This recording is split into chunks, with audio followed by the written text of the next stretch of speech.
To the Most High YAHUAH, YAHUAH, HaMashiach this day. John 5:39, and after that, Exodus chapter 22. Well, hallelujah for YAHUAH and the Sabbath. Would you like to read? You want to read? Come on. Calm down. John 5:39. Search the scriptures, for in them you think you have eternal life, and they are they which testify of me. Can you say that? I'm saying, they are they which testify of me. Can you say that? Say, and they are they which testify of me. Very good. And you will not come to me. B. That is a B. Say, and you will not come to me. Yeah. You're not participating. That you might have life. Yeah. I receive not honor from men, but I know you, that you have not the love of Elohim in you. I come in my Father's name, and you receive me not. If another shall come in his own name, him you will receive. How can you believe, which receive honor one of another, and not the honor that comes from Elohim only? All right. All right. All right. Exodus chapter 22. They're not participating. Go sit down, son.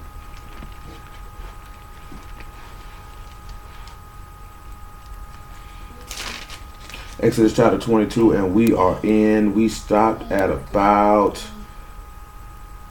verse 19. We'll start verse 19 again. Exodus 22 and 19. Can you say Exodus? Can you say Shabbat? Very good. Can you say 22? Can you say verse 19? That's what we're reading. Thou whosoever lie with the beast shall surely be put to death.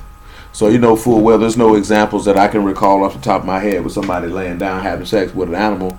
But some of the stuff that we're going to deal with this evening, we're going to have to cross-reference other places in the law, because it wouldn't be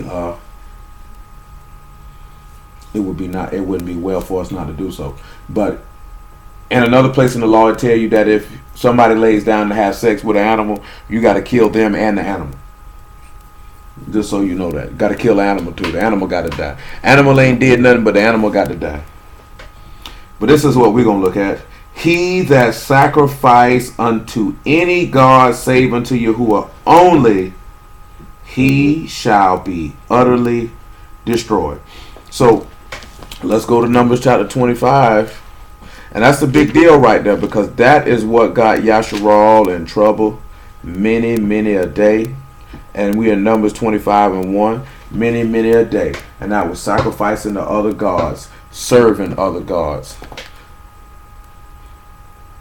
And we have to be aware of that. Now, they talk about actually serving other gods in name, but we're going to also look at setting up idols in your heart, period. The same way we looked at not allowing a witch to live. It's a very dangerous thing when you are sacrificing to another god. A lot of people do it every single day. Some finna get ready to do it at the end of this month. And definitely finna get ready to do it in the next 60 days. And this probably, in America, this time of year, clearly, without question, is the worst time of year. October all the way to January, unbelievable. October all the way to January, worst time of year. Dang, this charger just broke. Ain't it about a dirty dog?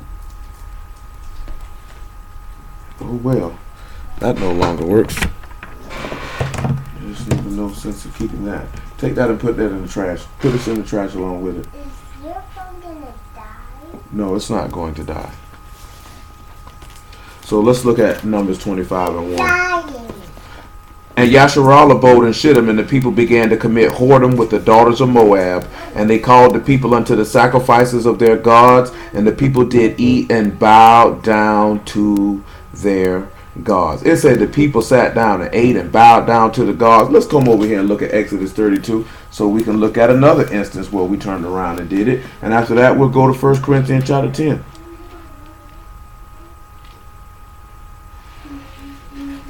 Exodus chapter 32.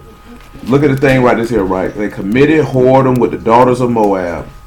And that seemed to be the main thing continually. Where always, after we read Exodus 32, before we read 1 Corinthians chapter 10, we're going to go to Proverbs chapter 7. You know, that seemed to will always get men in trouble at chasing after a no good woman. And trying to go about to please this woman, that men end up displeasing Yah because they desire is to please this woman. That's what got Solomon in trouble. You know, and I guess we can look at 1 Kings chapter 11 about that, because he did the same thing. They were sacrificing to other gods. That's what got Solomon in trouble. That would have get you in trouble. Exodus 32 and about verse 1. And when the people saw that Moses delayed to come down out of the mount, the people gathered themselves together unto Aaron and said unto him, Up, make us gods which shall go before us. For as for this Moses, the man that brought us up out of the land of Mizraim, we wot not what is to become of him. And Aaron said unto them, Break off the golden earrings which are in the ears of your wives and of your sons and of your daughters, and bring them unto me. And all the people brake off the golden earrings which were in their ears, and brought them unto Aaron. And he received them at their hand, and fashioned it with a graving tool. And after he had made it a molten calf, and they said, These be thy gods, O Yasharal, which brought thee up out of the land of Mizraim. And when Aaron saw it, he built an altar before it. And Aaron made a proclamation and said, Tomorrow is a feast to YAHUAH. And they rose up early on the morrow and offered burnt offerings and brought peace offerings. And the people sat down to eat and to drink and rose up to play. Now, the saddest part about this situation is, and we can go to Proverbs chapter 7, is that they repeated the same mistake in Numbers that they had already done in Exodus by offering sacrifices to an idol god and sitting down and feast and play. No, don't even start it. Don't even start it. Elizabeth, do not play with me. Proverbs 7 and probably about verse 10.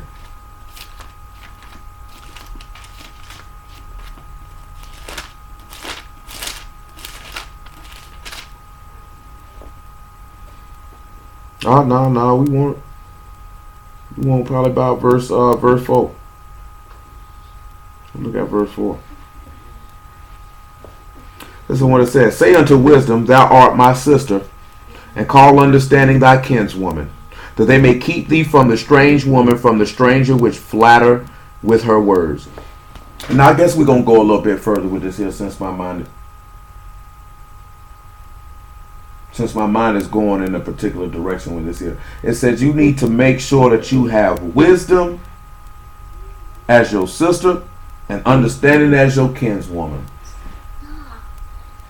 Go to your room.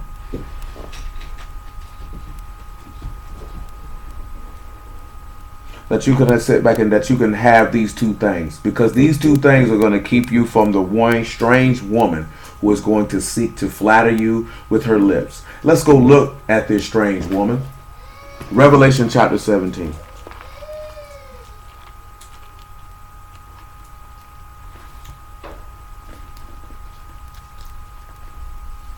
Seventeen and 1,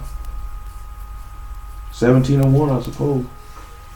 And the reason why I take this simple direction, because the time is going to come clearly when the beast arises, and he's going to seek to cause you to break this particular precept of you sacrificing to another god besides YAHUAH. He told you not to do this, because if you do this, you will die. You will die. If you remember when we dealt with the mark of the beast and all of those things, that it's a covenant that you're going to enter into with this person. This covenant is going to require, if you enter into a covenant, you know, for a covenant to be of effect, a sacrifice had to be made, so to speak. So you're going to have to give something up. You know, the book of Daniel states how all those who do wickedly against the covenant is going to join with this man. So this is something to consider.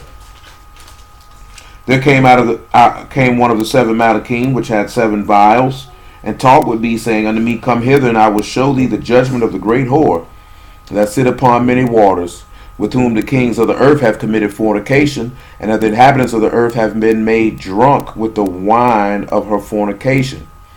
He carried me away in a ruach into the wilderness, and I saw a woman sit upon a scarlet-colored beast, full of names of blasphemy, having 7 heads and 10 horns. And the woman was arrayed in purple and scarlet, and decked with gold and precious stones and pearls, having a golden cup in her hand, full of abominations and filthiness of her fornication. And upon her forehead was a name written, Mystery Babylon the Great, the mother of harlots and the abominations of the earth. And I saw the woman drunken with the blood of the Kadeshim and with the blood of the martyrs of YAHUAH. And when I saw her, I wondered with great admiration. So this wine, this cup, this glass that she has, is her instrument to be able to cause people to turn around and make that sacrifice. Because the reason why I mention that is because if she's causing people to drink the wine of her fornication, it should take us back to considering something. And that's what the master did when he had that cup and he passed it around and he told them, take, drink, this is my blood, which is shed for many for the remission of sins. This is the New Testament in my blood, or a covenant, or a sacrifice. So when you taking this cup of this wine and the wrath of her fornication and all the things that she has to offer, you are sacrificing to another God. We should know this from Romans 12:2, because it says you should offer yourselves as a living sacrifice, or what even Psalms 50 says about bringing his Kadeshim who've made a covenant with him by sacrifice. So when you look at taking the cup of the wine that's in her cup, you're looking at you sacrificing your salvation. Matter of fact, let's look at that in Jonah chapter 2 real quick. You forsaking your own salvation. You're going to sacrifice your salvation for earthly desires. Because when we look at Exodus 32 and when we look at Numbers 25, that's what they did. And when we look at what, even going back and revisiting Solomon, that came down to what he did. And we can't make that decision, because you're seeking to please yourself or to please somebody else. And in the advent of doing so, it could cause you to lose YAHUAH. And it could cause you also, most importantly, for yourself, to go to hell, because you're going to lose life.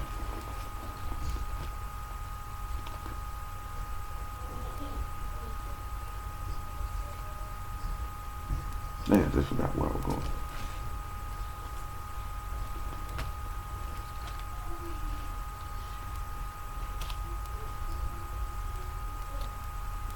I ain't gonna escape my brain just that fast. And I just said, good grief. Well, let's look at 1 Kings chapter 11 first then. Y'all willing to come back tomorrow.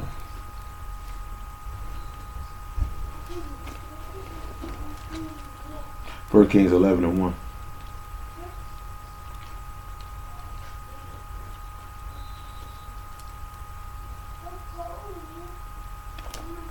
But King Solomon loved many strange women, together with the daughter of Pharaoh, the women of the Moabites, Ammonites, Edomites, Zidonians, and Hittites. Of the nations concerning which YAHUAH said unto the children of Yasharal, you shall not go in unto them, neither shall they come in unto you, for they will turn away your heart after their gods. Solomon clave unto these in love. Pause. Let's go ahead and pull the precept out the law for anyone who's not familiar where this come from, and that's Deuteronomy chapter 7 and verse 1, and then we'll swing it right back. Because at the end of the day, messing with someone that's not of our stock, the issue was always about, because they would turn you to serve other gods. And you would even have to look at someone who is of your stock, who is not as faithful in serving Elohim as you may be, because they will turn your heart away. This book does not say that evil communication corrupts good manners for nothing. This book does not say that for nothing. The type of people that you have around you can dictate how strong your service in Elohim will be. You know what I'm saying? Because if you got people who are lukewarm, then 9 times out of 10 you're going to be lukewarm, because they're going to persuade you after a while to go against the word and to frolic and sin with them. That's usually what's going to happen. We may not like to believe that, but that's usually what's going to happen. You know what I'm saying? Because it's going to be very persuasive. Most of us feel like if we just around people, that they going to see that light and that they going to come around, but we don't even really consider that those same people can have a very negative influence upon you if you're around them too tough. Because when we was on that show Tuesday, the brother asked the question, the host, like he was like when he be in, because he said he live in Brooklyn, so he was like, you know, when he see people who knew him, you know what I'm saying, before the word and this, that, there, and the third, he found it very odd or certain things. I guess he found people not respecting what he got going on. Now, some of the other people on the show went off on some whole other stuff that ain't really had nothing to do with nothing. But I know, say for me, I know that I don't have that problem because the people that I grew up with, plus I was telling them, like, in our old neighborhood, like, you know, most of us don't live in the neighborhood where we grew up at. You know what I'm saying? Most of the people who we grew up with don't live around there. You know what I'm saying? Most of them have moved. You know what I'm saying? And live where they live and got their families, especially on my end. We all almost 40 years old. Most of us don't live in that area where you're going back around and people like this, that, there, and the third. But if somebody knows that you're serious about what you profess and what you proclaim, they usually don't want to be around you too tough. You know what I'm saying? Not on a consistent and regular basis, because they know that what they got going on is not in line with what you got going on, and therefore they not necessarily gonna want you in their presence. You know what I'm saying? And not on some beef or nothing negative. It's just a natural process. I know I see people I grew up with, went to school with, and they'll see in the industry, oh yeah, boy, let me get your number. They never gonna call a nigga, because they know what type of time I'm on. I'm not finna go chase hoes with you. I'm not finna go smoke no weed with you, get drunk with you, go to the club with you. I'm not finna do none of that. And they know that. But they only know that because they know what type of individual that I was before the word. That whatever it is that I'm going to do, then that's what I'm going to do. And I can't be influenced to do anything other, because I'm going to separate myself away from that influence. Do you know what I'm saying? I'm not going to be around that, and I'm not on that type of time. I'm just not going to do it. You know what I'm saying? Most people, they play with it, and you fool with people that you ain't got no business fooling with. And just like the book say, if sinners entice thee, consent thou not. And if you messing around and sinners enticing you long enough, the ruach is willing, but the flesh is weak, and eventually that flesh will succumb, because you steady putting yourself in a position to be tempted and to be tried. And that doesn't make any sense to keep putting your hand in the fire. Do you know what I'm saying? Don't test your strength. You know what I'm saying? No matter how strong you might think you might be, you keep putting yourself in a trying situation, and eventually you're going to succumb. And now you might have put a risk of losing your soul. And for what? And for who? Doesn't make any sense. You know what I'm saying? We don't look at that because we really sometimes really underestimate the persuasiveness and sway that people actually can have on you. You know what I'm saying? Because people can.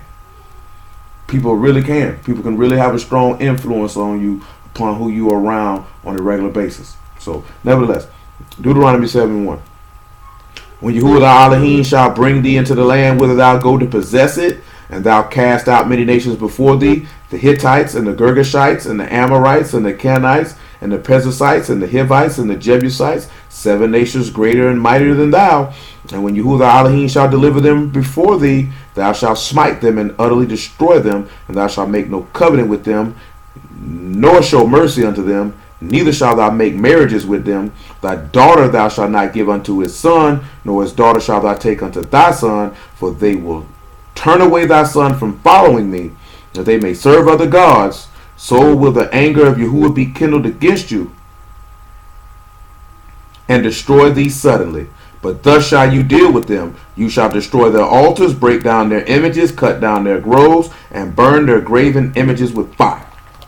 So come on back to 1 Kings chapter 11, and that was Daniel 11 that I had asked for, and that's what we're going to go at after 1 Kings 11. So that's what we're supposed to do. And if some of you can remember, and it was a long time ago, so when we dealt in Isaiah 27, when he said this is how the sin of Jacob would be purged, when he take all of their idols and crush them and turn them into chalkstone.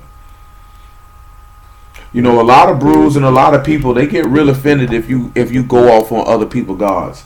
I just seen a young lady share an article like, 13 things black parents need to stop doing and this, that, there, and the third. And one of them was stop pressing that Jesus is the only way and this, that, there, and the third. Because people get offended when you tell them, when you stand firm there and say, oh yeah, YAHUAH Bashem YAHUSHA, that's what it is, bro. Anything else is uncivilized and hell bound. People don't want to hear that because they really perceive that as you're pushing your way upon them. I'm not pushing anything upon you, but I will not compromise what his words say to appease your emotions. I could care less how you feel. You serve Buddha, you going to hell. And what?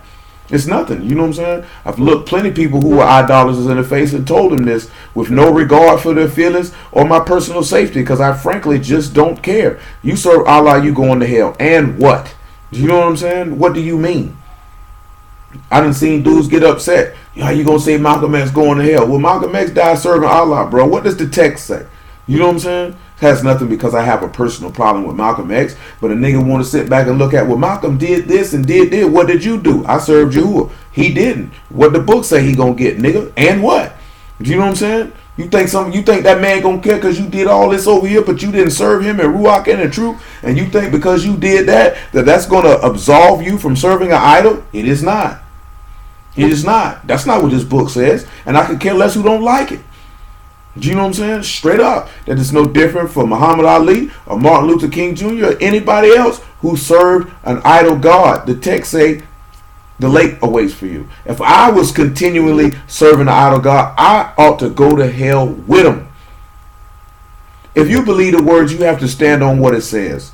Irregardless. That's why he said, tell them whether they hear or whether they forbear. And don't be dismayed at their faces or the words that they say unto you. Because, you know what I'm saying? Because they're going to be mad with you. Because they don't want to hear what you're saying. Because it's going to cause them to be convicted in their own heart on what they got going on. And that's what they don't want to deal with. And that's why they always killed the prophets. 1 Kings 11 and verse 2. We read verse 2 again, though. And of the nations concerning which YAHUAH said unto the children of Yasharal, you shall not go into them, neither shall they come into unto you. For surely they will turn away your heart after their gods. Solomon clave unto these in love. And he had 700 wives, princesses, and 300 concubines, and his wives turned away his heart. For it came to pass when Solomon was old, that his wives turned away his heart after other gods, and his heart was not perfect with YAHUAH his Elohim, as was the heart of David his father. For Solomon went after Ashtaroth, the goddess of the Zidonians, and after Milcom, the abomination of the Ammonites. And Solomon did evil in the sight of YAHUAH, and went not fully after YAHUAH as did David his father. Then did Solomon build a high place for Chemosh, the abomination of Moab, and the hill that is before Jerusalem, and for Molech, the abomination of the children of Ammon. And likewise did he for all his strange wives, which burnt incense and sacrificed unto their gods. And he sacrificed unto these gods. Now again, this is case in point. This is the wisest man who ever walked the earth. And his love for these women called him to go against YAHUAH. So don't think that it can't happen to you. Because the love you may have for family members, or love you may have for friends, that they can't turn your heart away where you go seeking to be more concerned with pleasing them than pleasing Yah. And next thing you know, you at the Christmas party talking about ho ho ho. You know what I'm saying? You around here counting down when the ball drop on New Year's. You around here on Easter talking about, you at the play, you at Hallelujah night and all that other good stuff. Next thing you know, you got idols around your neck and idols in your house. And now you done forgot YAHUAH. There's too many examples of people in this book who done it. To think that can't happen to you. And people don't want to hear that. It was, you sit back and look at it, well, that's cultish and this, that, and the third. You can talk to and you can hang out with whoever you want to hang out with. But if you ain't got enough common sense to know that if this man word tell you that too intimate closeness with certain people can lead you in a direction for forgetting him, because that's really what it's about. It's not about cleaving to the people who serve Yah. It's to make sure that you don't forget him.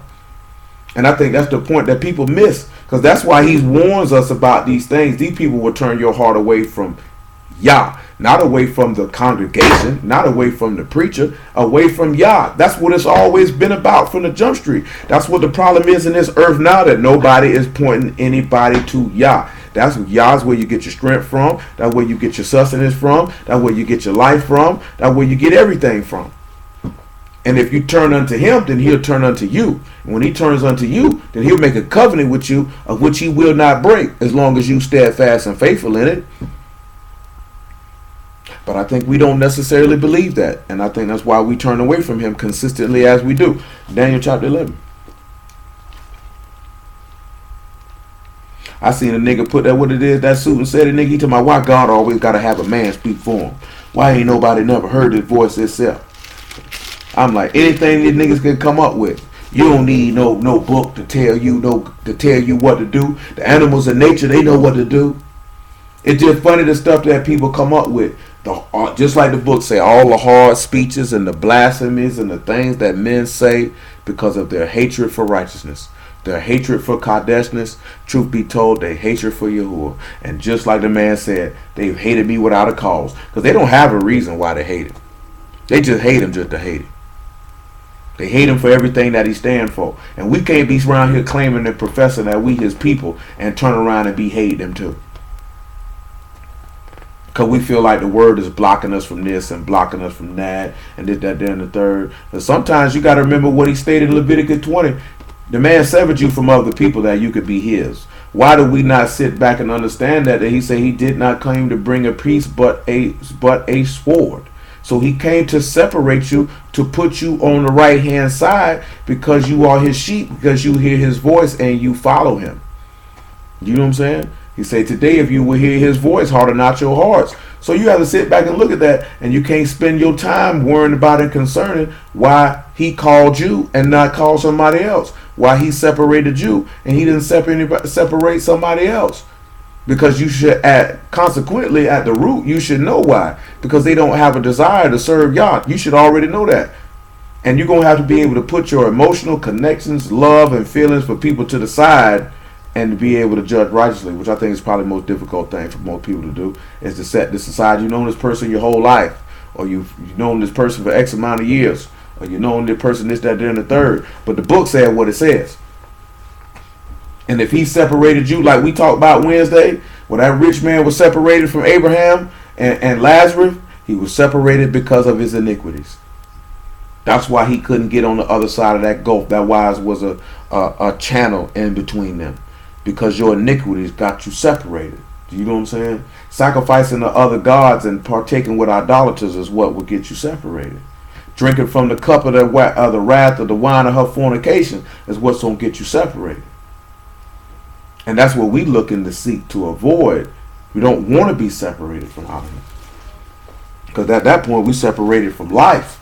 And then at that point, why are we even breathing? If you know that you have no life with Elohim, then truly your life is most miserable and vain. Because that's what we were going to grab from Jonah 2 and 9. But I just tell you what it says and you can read it yourself. It said, those who trust in lying vanities forsake their own mercy. We talked about last week that the Gentiles would come and say, surely our fathers have inherited lies and vanity. So if we're sacrificing to other gods and considering other gods, then we are observing lying vanities and forsaking the mercy which Yahuwah showed unto us by the blood of his son. What common sense does that make? You can't. Well, we're going to get to it in a minute. I don't want to get ahead of myself. Daniel chapter 11 and verse 30. He said, for the ships of Shittim shall come against him. Therefore he shall be grieved and return to have indignation against the Kadesh covenant. So shall he do. He shall even return and have intelligence with them that forsake the Kadesh covenant. And if you remember, that intelligence means to teach in this particular verse. I'll pull the word up just for refresh your memory. And you know, if you're going to enter that covenant, there has to be a sacrifice being made. That sacrifice that he's seeking for you to make. That's why he said, forsake the Kadesh covenant. You have sacrificed Elohim. And that word for intelligence there is the same word for understanding, or the B'nai, and that's to understand, to teach, to cause to understand, to give understanding, to instruct. This man's going to cause people to give them understanding to serve the adversary, so that you'll make a sacrifice with him versus making a sacrifice with Yahuwah. Therefore, you're sacrificing to another God. You have to be careful with that, because let's look at Revelation 14 and let's see what the text say about that. We still got Numbers 25, and we good in Exodus 32 though. Revelation 14 and 9. Make it 14 and 6. You know, it's a lot of stuff that our people argue about and talk about, but ain't nobody looking at what are you going to be able to do when your soul is on the line, when your heart is going to be tried. The master said those who have not forsaken his name, he'll keep you from the hour of temptation that will come upon the whole earth to try them. To try them. Because a lot of people are going to be tried. And when that hour of temptation comes and you see these signs and wonders that this man going to be working, well, you turn around and serve another God. Well, you serve other gods because of the desires of the people around you at the time. That's what you have to sit back and look at. And that's all goes down to the type of people that you have around you closely. Like if a woman's led by a weak man, then 9 times out of 10 the whole house gonna be weak. And when I'm talking about weak, I'm talking about weak in faith, not weak in the conventional sense. You know what I'm saying? Now that doesn't necessarily mean that this woman's gonna be weak in faith, but the possibility is strong. You know what I'm saying? Possibility is strong, which that means that could also infect the children. Consequently, in the reverse side, a woman who is of weak faith can grate on a man and consequently take this whole house down because of the influence, because these people are near to you and they close to you. You know what I'm saying? That's why he said that you know, it'll be strife in the household. You know, it'll be father against mother. That's why he told you kinsmen and wives and husbands are turn each other in and give you over, because everybody don't have that same level of faith, that same level of strength. You know what I'm saying? And you have to look at that. We have to consider that, because when it get really real, what are you going to do? And if your heart has not been grounded and founded, and the root is deep up underground, you're probably going to fold. You know what I'm saying? You're probably going to fold, and you're probably going to turn around and you're going to sacrifice to another God. And honestly, truth be told, if you did that in that day, you were already doing it. It just hadn't been brought to the surface yet. Revelation 14:6. And I saw another Malachim fly in the midst of Shamahim, having the everlasting Besor to preach unto them that dwell on the earth, and to every nation and kindred and tongue and people, saying with a loud voice, Fear Elohim, and give esteem to him, for the hour of his judgment is come, and worship him that made Shamahim and the rats in the sea and the fountains of the waters. And there followed another Malachim, saying, Babylon is fallen, that great city, because she made all nations drink of the wine of the wrath of her fornication. And the third Malachim followed them, saying with a loud voice, If any man worship the beast and his image, and receive his mark in his forehead or in his hand, the same shall drink of the wine of the wrath of Elohim, which is poured out without mixture into the cup of his indignation, and he shall be tormented with fire and brimstone in the presence of the Kadesh Malachim and in the presence of the Lamb. And the smoke of their torment ascend up forever and ever, and they have no rest day or night, which worship the beast in his image, and whosoever receive the mark of his name. Here is the patience of the Kadeshim. Here are they that keep the commandments of Elohim and the faith of YAHUAH. See that patience? Go ahead and get that Revelation 3. See that patience is going to get you through. Because we talked about that not too long ago. That's what people don't possess. If you sit back and you look at it and you say, you look at yourself, you would say that I would want friends near to me that have the patience of Elohim. If you sit back and look at it and say, I would want a wife that has the patience of Elohim, a husband who has the patience of Elohim. I would want to be a living example to my children of the patience of Elohim. Because he said, here's the patience of the Kadeshim, that they are willing to wait on Yahuwah versus worship the beast in his image. Versus taking that his name in their hand or in their forehead, to take that understanding and make that covenant with him and sacrifice to him versus sacrificing to Yahuwah, which they had already been doing. because of the threat of their life, because they were fearful. You know what I'm saying? You have to look at anything in life worth having. You have to make a sacrifice. You know, if you want, we were just talking about it before we started. If you want to operate and run a business, you're going to have to make sacrifices. If you want to be married, you're going to have to make sacrifices. If you want to have children, you're going to have to make sacrifices. You know what I'm saying? This is just the natural course of life. And if you come to serve the living Elohim, that man said you got to take up your stake and follow him, which means you're going to have to make a sacrifice. You know what I'm saying? Paul said, I count all things as loss and count them but dung that I might win Mashiach. He had to make a sacrifice. He had to lose something in order to gain eternal life. And see, the thing is that we don't want to lose anything. That's why the master said, he that love his life shall lose it. And he that hate his life and this life will gain it, because he's willing to sacrifice it. He's willing to give that up, which is the true definition of love according to this word. Because it said, greater love have no man than this, that a man lay his life down for his friends. So when you actually go through the word and you actually examine it and you see it, that love is all, sacrifice is going to be synonymous with love in this text. Because those who love will give something up for the benefit of another person, which will take us back to what it is to be a servant. Because you think about someone else before you think about yourself. And every single solitary man who can hear the sound of my voice, you the first ones that's supposed to consider that and execute that and bring that to pass flawlessly, ever before a woman do. You know what I'm saying? You supposed to be able to sit back and understand that as a man. You the first one supposed to execute that premise, because the first person who ever executed that premise was a man, and his name was Adam. And he made a sacrifice to die for his wife when he did not have to, because that's how much he loved her, to set forth the example that Hamashiach would bring to pass later, which is why the books say, husbands, love your wives, even as Mashiach loved the body and gave himself for it. He sacrificed himself for her.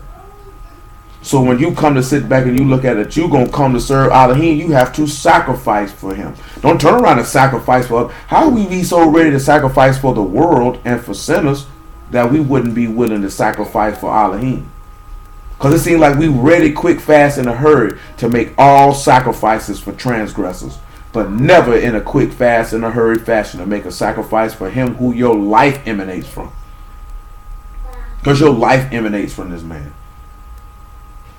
It emanates from him. And how does it emanate from him? Because Yahuwah created all things, then he created the son, and then he sent his son, and his son sacrificed himself so that the life that was in the Father could be placed in him, so therefore he could place it in you. And how can you not make a sacrifice for this man?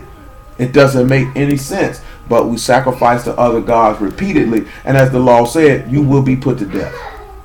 Because that's what we were sitting back reading here. And that's why he say this is the patience of the Kadeshim, because you know that he will not suffer his Kadesh one to see corruption. Therefore, you will patiently wait on Yahuwah to bring it to pass. So when we slide off and smoke a little weed here, hit a little hole here, tell a little lie there, break a little Sabbath here, commit a little iniquity here, we showing that we don't really have that trust that Yahuwah will bring it to pass. Revelation 3 and 9.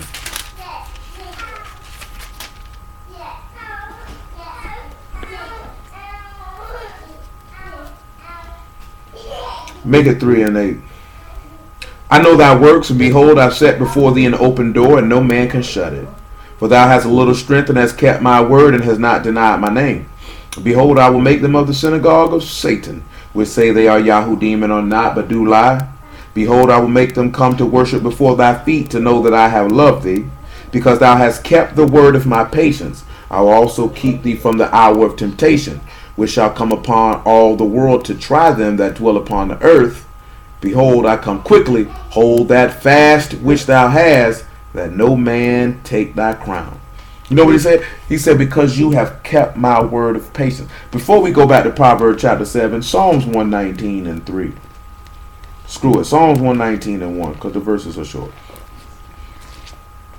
And then we'll go back to Proverbs 7. And that's what the thing that I really want you to consider is keeping his word of patience. If you could execute the patience of Elohim, then it is quite easy for you to be able to make the necessary and applicable sacrifices at the time appointed when it is necessary for them to be made. Psalms 119:1. Baruch are the undefiled in the way who walk in the Torah of YAHUAH. Baruch are they that keep his testimonies and that seek him with the whole heart. Now let's see what word we got for seek in that instance. Because for a good long while, every time we see those CC, we going to stop and look at it until it is ingrained into your conscience. And we have Darash there, so you know this is the sacrifice to get in the door. And then you know it's ironic because I didn't read the verse in Revelation 3 and verse 7, but he said he's the one, he got the key of David, and he set before you an open door which no man can shut, and which if he shut, that no man can open. And the door of your salvation is open because you have time to make that sacrifice to your Elohim. Or will you make the mistake of your fathers and make a sacrifice to an idol god? And we still got Proverbs 7 and Numbers 25 on deck. Don't come in here with that. Don't come in here with that. They also do no iniquity. They walk in his ways. So look at this here, right? Because, and I didn't mention it because way is in here too. Look at the two things I told y'all that when you see way and when you see seek, that you need to let them be ingrained in your brain and consider them every time you read them, whether we have in service or whether you read on your own time or what. But he say, blessed are the undefiled in the way. We know that's the rock and that's the way to the highest that covers sins. The way to the highest has to be clean because your Elohim is clean. He say when you do this, you're going to walk in the Torah YAHUAH. We know that Yahushua is the law made flesh. Let's pause. 1 John 2 and 6. I know we seem like we ain't on the topic of this here, but it's all going to tie in together, y'all willing, by the time we get completed. 1 John 2 and 6. Make it 2 and 3. You say you undefiled if you walk in the Torah YAHUAH. So you blessed who are undefiled in the way. So you already know that, you know, those who are born of Elohim sin not. So you seeking to be clean in that way that gets you to the highest. You're not trying to defile it. Take us back to Isaiah 35 and 8 about the highway being there, the way of Kadesh, and the unclean shall not be on it. Hello? Yeah, the unclean ain't going to be on that. 1 John 2 and 3. And hereby we do know that we know him if we keep his commandments. He that saith I know him and keep not his commandments is a liar, and the truth is not in him.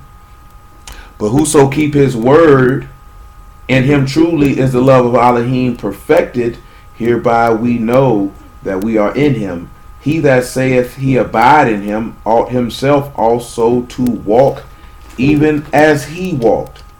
Now let's go back to Psalms 119 and let's look at the word for walk in this Hebrew verse versus overlooking the Greek one. And the verse that went past, we don't really care about that. Too tough.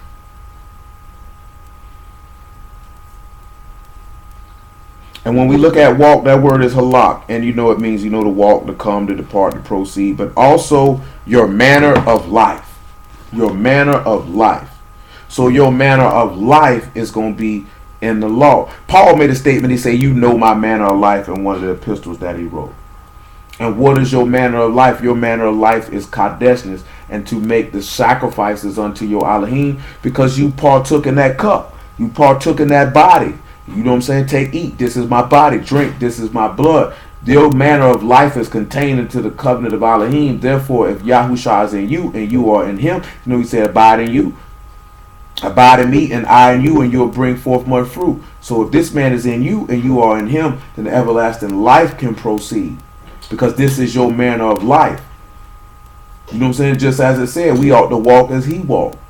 That we ought to live as he lived. This would be your manner, your custom. This is how you operate. What are y'all doing? Let's go back.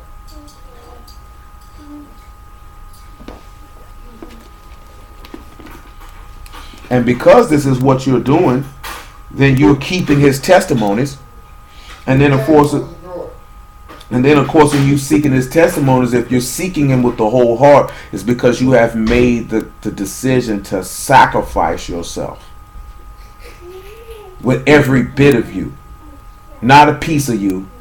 Not hold, because see, that's what big people, that's what be messing people up. They hold something back. It's like Ananias and Sapphira when they came and they held back a price of the money that they bought for the goods that they sold. And that's what we like to do. We're not giving this man, all of us, we holding something back. And that's why we can't necessarily get the fullness of the things that this man seek to bless us with, because we only giving in parts. So why would he give you all that's yours when you're not giving him all of you?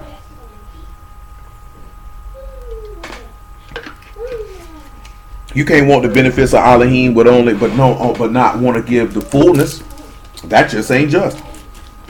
So when we read this verse 3, that's why he say they also do no iniquity, they walk in his ways. So because you have walked, that you keep his testimonies, you seek him with the whole heart, you keep yourself clean because you've made this sacrifice, you're not going to do any iniquity. Your manner of life will be his son.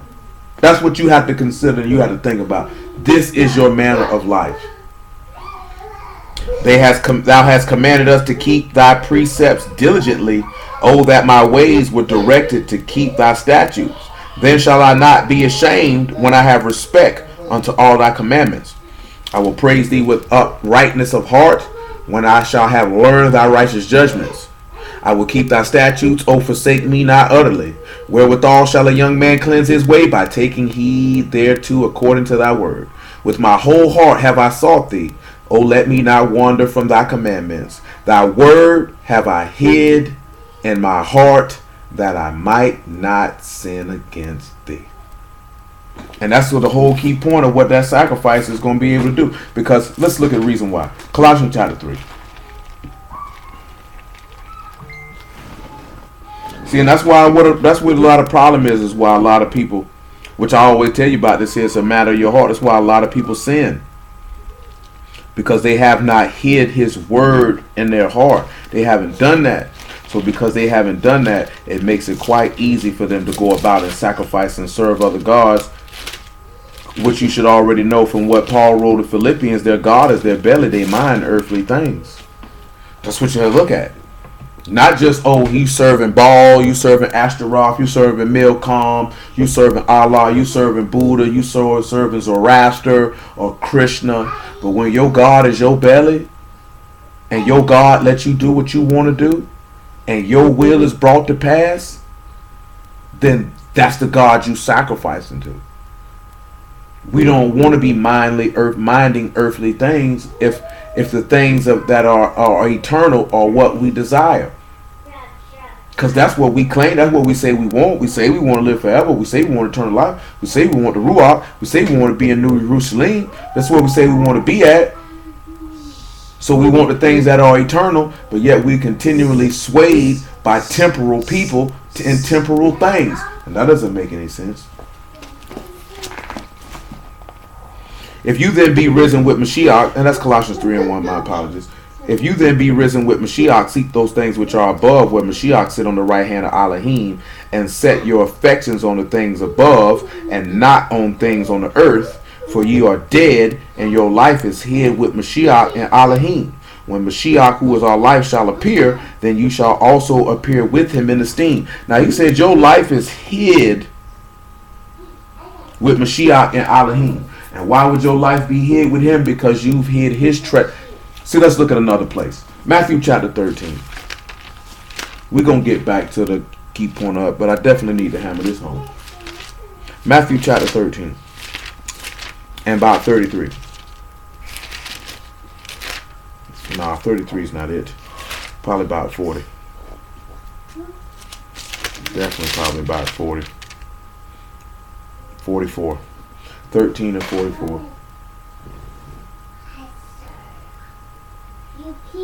Again, the kingdom of Shamahim is like unto a treasure hid in a field, that the which when a man hath found, he hide, and for joy thereof go and sell all that he have and buy that field. Notice here, look at this here. When he find this, he hides it and gives up everything that he has for that treasure. So when you turn around and you look at you hiding this man's word in your heart, it's because you're going to do that darash. You're going to sacrifice everything that you have for that treasure. See, when you turn around and you sacrifice to a false god, what are you actually? You're not giving anything up, because all you're doing is you're going about to please yourself, and you're really just trying to find comfort in yourself by these false sacrifices that you committing in this idol god that you continually serve. Again, the kingdom of Shamaim is like unto a merchant man seeking goodly pearls, who, when he had found one pearl of great price, went and sold all that he had and bought it. So again, looking at these three particular verses, 44 through 46, the key point on what I'm trying to hammer home is the sacrifice is what is being mentioned. This is what he's talking about. That these men sacrificed for something that was of great value and price, which goes back to what I mentioned before. If you really love somebody, you will make sacrifices for them because of how much you value them, because you see the worth that is in them, that is, you are willing to take a L and give something up for them because they're that precious in your eyesight. You know what I'm saying? If you really, really love your children, it's sacrifices you'll make for your children so they can have something better, and you'll go without because of how much you love them. So you willing to make that sacrifice. It's not even a thought. It's not even a discussion. It's not even a debate if you'll make that sacrifice for them. Which that's why you should be able to consider YAHUAH coming to make that sacrifice. Because it said it behooved him to be made like unto his brethren, so that he could make that sacrifice. It wasn't even a debate or discussion for him to do so. You know what I'm saying? If a man really loves a woman, it's not a debate or discussion if he gonna sacrifice for that woman. He ain't gonna think about himself. He's not gonna think about what he can do or what he want to do, because she's always gonna come first, and it's gonna take you right back to YAHUAH. You know what I'm talking about? Because it wasn't a debate if he was going to sacrifice himself for his wife. It wasn't a discussion. It wasn't about what he could lose. It was about what she could get from what he would give up for her. That's how much he loved her. He didn't think about himself. You know what I'm saying? So as a man, that's how we supposed to look at stuff and model ourselves after, because that's what he done showed. It doesn't matter. You know what I'm saying? It doesn't matter, because the elder shall serve the younger. So if we look at it in the context, the elder would be the man and the woman would be the younger. So our mind would be, let me serve this woman. Let me sacrifice for this woman, as Elohim has set in his example, if we're going to walk like he walked. So then when we look at that just on a simple level, if we want him in us and us to be in him, then we have to walk around with that same mindset to sacrifice for him like he sacrificed for us. It's not about me and what I want and the pleasures that I can derive from this particular situation, or my will being brought to pass. My will is to sacrifice myself as he sacrificed himself for me to fulfill his Father's will. Therefore, the will of the Father can be brought to pass, which is right here in Luke chapter 12, verse 33. And let's read it, and then we'll get to Proverbs chapter 12. Because just like Paul stated in another place, the things, well, the writer, I should say, because Paul subscribed to it, but I'm not necessarily,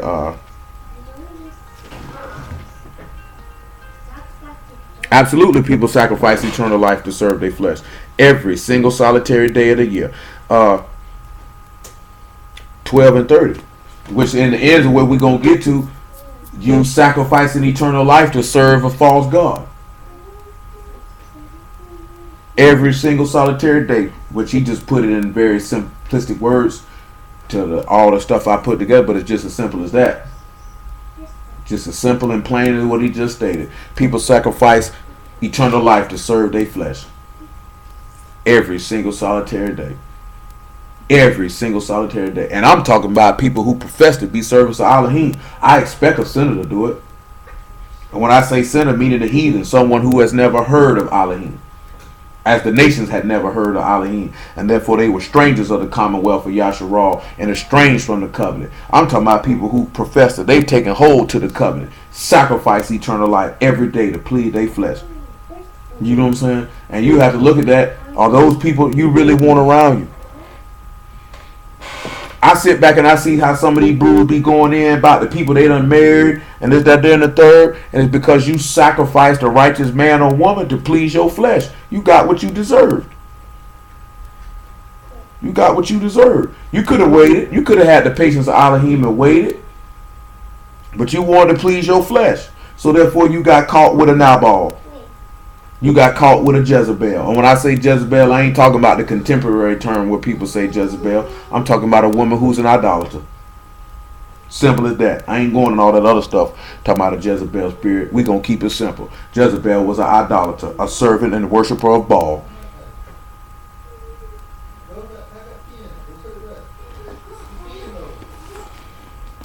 12 and 31. But rather seek ye the kingdom of Elohim, and these things shall be added unto you. Fear not, little flock, for it is your Father's good pleasure to give you the kingdom. It's his good pleasure to do it. But is it your good pleasure to sacrifice for it?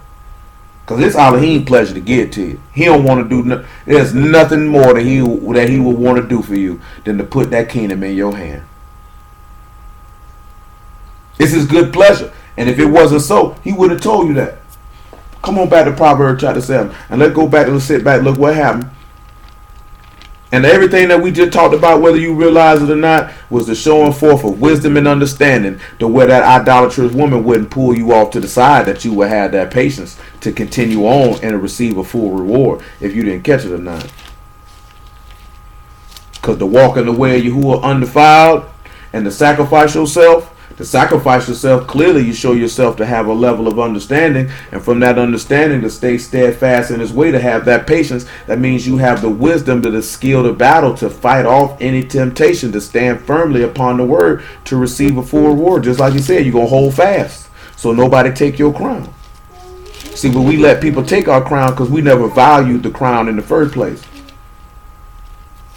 That's why we lost Yahuwah in the first place, because we didn't value him.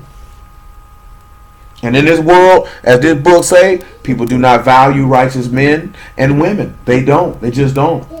They're not appreciated. They're not of high value. They're not of high value. They're in high value in the sight of Elohim, but in the sight of men, they're not in high value.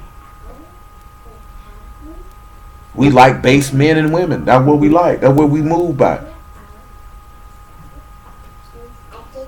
And it's sad too. And we just know that because we see that all throughout the book. That righteous men and women were not valued as they ought to have been. You know, Hebrews 11 state about some of those righteous men that the world was not even worthy of these men. So if the book is telling you that these men were not, the world was not even worthy of them, that means the world did not value nor appreciate them. When he say he came into his own and his own received him not, that means these people had felt like he had no value or weight to their lives, period, to the point that they would appreciate him. Because what you value, you appreciate it. And you manifest that appreciation through your actions. So if we say we appreciate the death and resurrection of Yahushua HaMashiach, then we would need to manifest that appreciation through our actions by living for him and no longer living for ourselves. But 75, Proverbs. Make it 4 again. It's not going to hurt anything. Say unto wisdom, thou art my sister, and call understanding thy kinswoman, that they may keep thee from the strange woman, from the stranger, which flatter with her words. And that's why we went to look at that whore, because that cup and that wine is taking you back to the beast with that teaching, because they're going to try to flatter you with your words. One thing I'm going to tell you something, right? Because you have to learn the difference of this. A lot of people don't know the difference of this. And I have to use it in the framework of a man and a woman, because I don't think that too many men come. Though men do it, so I can't necessarily say that. But the word for flatter in this particular verse is kalak. And it's to divide, to apportion, to distribute, to assign, to divide up, or to plunder, to scatter, or to be divided, but also to be smooth, slippery, and deceitful. So we know in this particular interest it's to be smooth, slippery, or deceitful, which takes us right back to what we were talking about if a man entice a maid. Which took us right back to Satan, who was slippery and deceitful because he came with flattering words to attract Eve to transgress. So when you say, like I said, right, because you have a lot of women, right? Because I remember I used to tell my homegirl this, and this was probably about 2011. So this is a good little minute. So at that particular time, she was in her early 20s. So this nigga felt like just because men told her she was fine or that she looked good, that they really meant it, or the things that they were saying, that they really meant it and it was genuine. You know what I'm saying? When like, no, these niggas are flattering you for the purpose of, I can boost your self-esteem up to the point where I can talk you out some butt. You know what I'm saying? And a lot of women don't know the difference of a man who's actually giving a compliment and a man who is flattering you deceitfully because he's trying to get something up out of you. You know what I'm saying?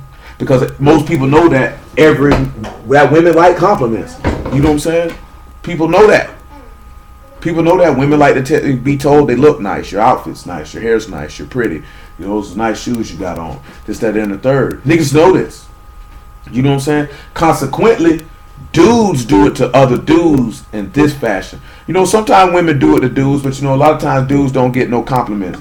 I know I was listening to a song earlier and he was like, you know, woman told me I look good. He said, I ain't feel no pride. He said, because he knew this woman just wanted him because of the type of car that he had. Because we know some women will do you like that. You got a little bit of money or you got a particular automobile. They give you all these compliments flattering you because their objective is to get some money up out of you. So most people who are actually confident in themselves and have some manner of discernment, they can actually tell when someone's giving them a sincere compliment and when someone is flattering them as a means of deceit because they're working towards something.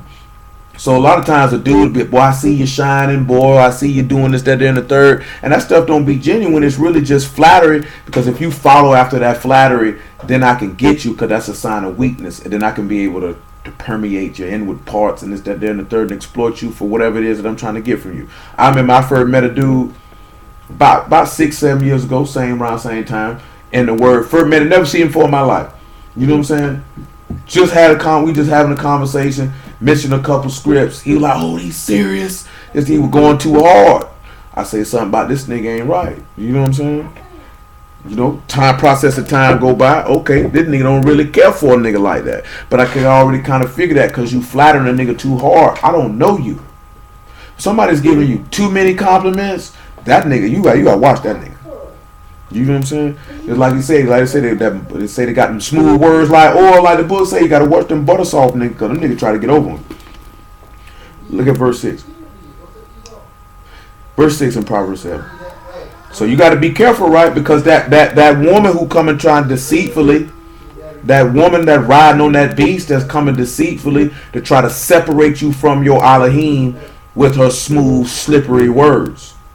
And that's teaching is trying to separate you from your Elohim, like we talked about Wednesday, so that you talking about somebody dip their finger in some cool water and put it on my tongue because I'm in torment.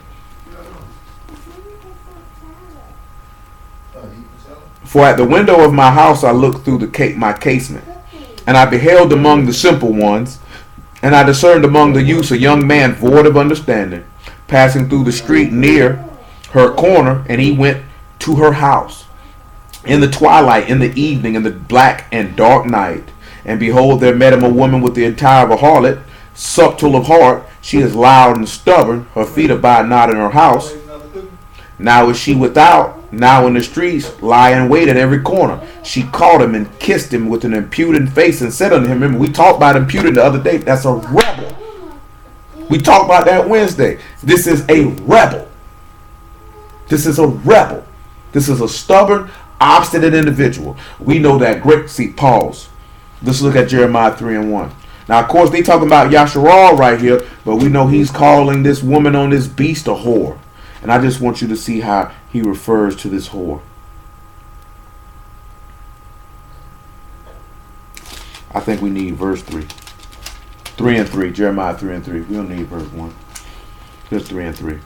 Therefore the showers have been withholden, and there have been no latter rain. Thou hast had a whore's forehead. Thou refuse to be ashamed. Refuse. Got a whore's forehead. Refuse to be ashamed. And when you turn around and you look at that, that's a rebel. Now this woman, you can come back to Proverbs 7, this woman grabs this man and she kisses him with a rebellious face. We know that this woman on this beast is a rebel because she's rebelling against the word of Elohim and seeking to cause other people to serve her and her God. How many people will cleave under her in love, like Solomon cleaved to his wives in love and make sacrifices to Milcom and Ashtaroth? We have to always sit back and consider at all times.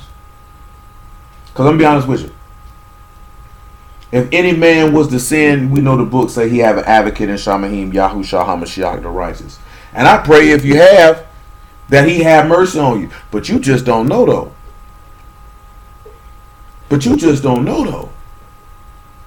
If he will, why play with it? Why risk it? Do you know what I'm saying? That's the part to consider. Why risk it?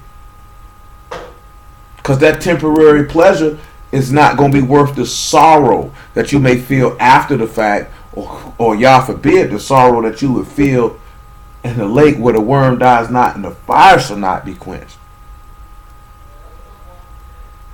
That just be my concern. The sorrow ain't going to be worth it, whether it's current or whether it's later.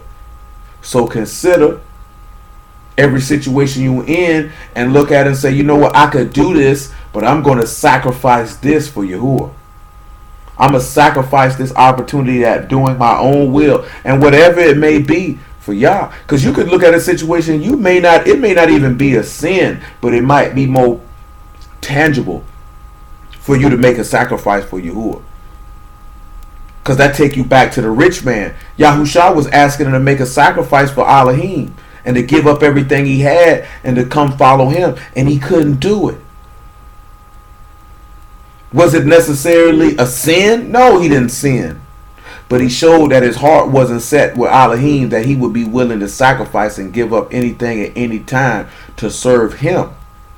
That it was more important, he did mention, to sacrifice that opportunity of being made perfect to gratify his flesh. To hold on to the things that he received comfort from versus receiving comfort from the eternal one. That I'll give that up.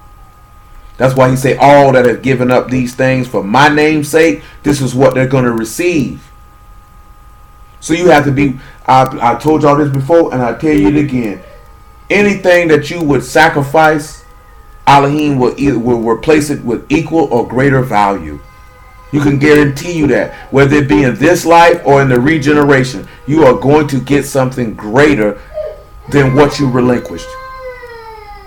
But it's going to take the patience of Elohim in you to bring it to pass for you to see it to come across your hand. And that's what I believe that our people lack, is that patience. We don't want to wait.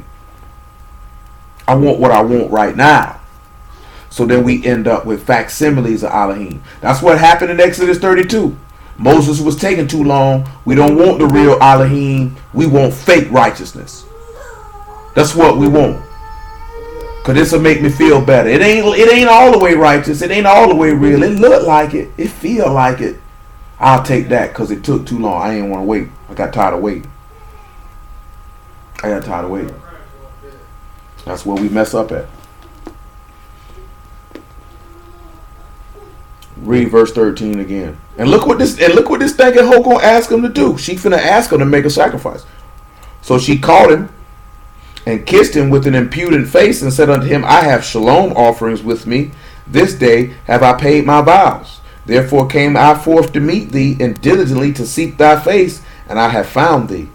And I have decked my bed with coverings of tapestry, and with carved works, with fine linen of Mizraim, and I have perfumed my bed with myrrh, aloe, and cinnamon. Come, let us take our fill of love unto the morning, and let us soil ourselves with loves, for the goodman is not home. He is gone on a long journey. He hath taken a bag of money with him, and will come home at the day appointed. And with her much fair speech she caused him to yield, and with the flattering of her lips she forced him. And he go after her straightway, as an ox go to the slaughter, as a fool to the correction of the stocks, till a dart strike through his liver, as a bird haste to the snare, and know not that it is for his life. Hearken unto me now, therefore, O ye children, and attend to the words of my mouth. Let not thy heart decline to her ways, go not astray in her paths, for she hath cast down many wounded, yet many strong men have been slain by her. Her house is the way to hell, and going down to the chambers of death. Now he said he yielded to her, and her strange and her fair speech Forced him. Let's look at what it means when it say her fair speech forced him. Say she forced him. This nigga went along with it. That word for force is nadak, and it's to impel, to thrust, to drive away, or to banish. This woman's speech caused you to be cut off. So let's swing back to Exodus 22 real quick. And let's read that precept in the law one more time. And we can see how yielding to the words of a strange God is detrimental to your health. And we in verse 20. It said, he that sacrifice unto any God save unto YAHUAH only, he shall be destroyed. Hello?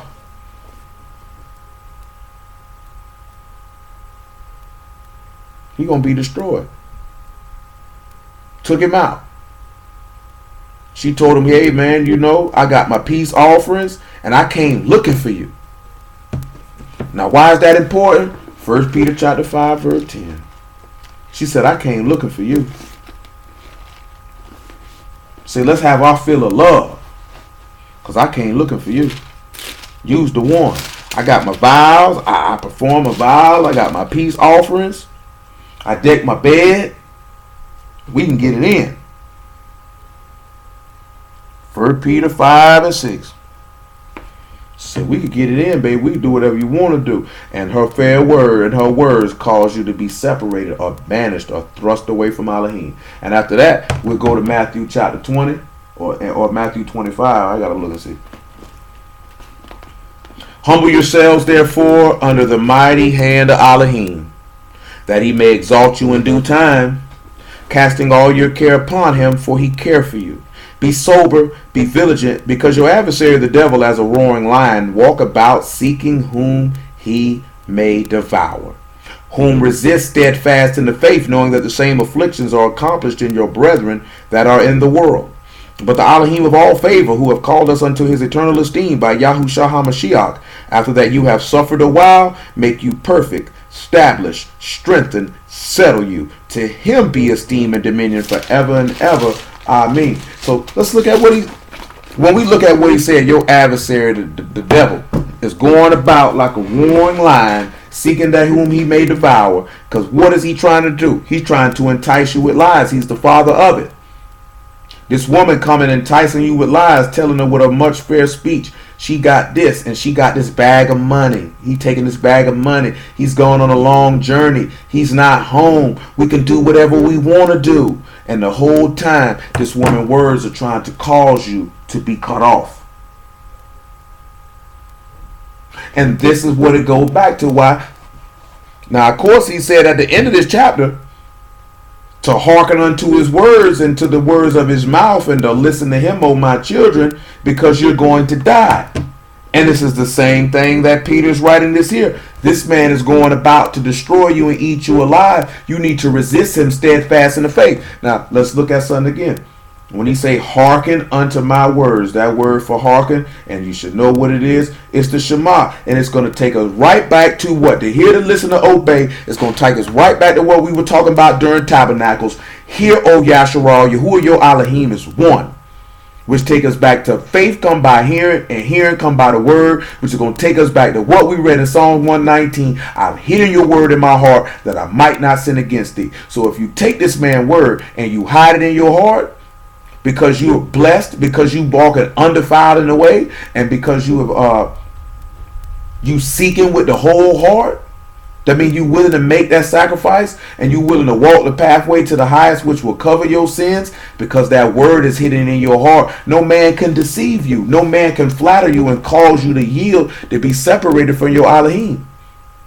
The reason why people are able to be caused to yield is because you're not laying this man word up in your heart. You're not storing it. You're not hiding it. And that is very, very dangerous. Now, I just told Will this the other day. Don't get me wrong now. Because this is not, you know what I'm saying, 100%. Because anybody can repent and change at any given time if Yahuwah be merciful. But usually, just in my seeing in life period, that the patterns of behavior that individuals execute and bring to pass is usually who and are and what they're going to be. You know what I'm saying? Because if the impetus to come to change your behavior is brought to your face and you continue in the same pattern, because Past behavior is a good indicator of future behavior. That is the statement that's made. Past behavior is a good indicator of future behavior. How you operate and move in a lot of situations can be a strong indicator of what you do in the future. Sometimes it takes certain said situations and circumstances, which takes us back to that Job 34, when that man put that chastisement and that rebuke upside your head, and then that may cause you to turn and no longer participate in said behavior, and then it changes your future behavior. But a lot of times people, because human beings are creatures of habit, you know what I'm saying? So we do the same things over and over and over and over and over again. And human beings, for the most part, don't like change. They don't like it. You know what I'm saying? They don't care to participate in it. And that's where the wisdom going to come in at, because a wise man is going to change. A wise man is going to adapt to his situation and circumstances to know that can't always fight this battle like this. I got to fight it like this, and I got to fight it like that. So if you find yourself doing the same things over and over again, thinking the same way every single day, making the same mistakes, you really need to sit back and assess yourself and ask yourself, what's wrong with my thinking? And what's wrong with your thinking is you have not hid this man's word in your heart. Because if you hid this man's word in your heart, then it will push out all the foolishness that you got in your heart already. It'll push it out. Because these two things can't exist in the same space. The spirit war against the flesh. So you can't do the thing with the flesh war against the spirit. My apologies. So you can't do the things that you ought. So that's what you have to consider. So one has to push one out. Because one is going to have dominion and rule. Which one are you going to allow to rule? Are you going to allow the Ruach to rule? Or are you going to allow the flesh to rule? Are you going to allow the words of Elohim to rule? Or are you going to allow the thoughts of man to rule? Which one are you going to allow to rule? Because both of them can't exist in the same place at the same time. That they cannot do. That they cannot do. They can't do that. So that's what we have to consider. Swing on back to Numbers 25. Because we ain't going to go too long. Because I'm not finna try to cross-reference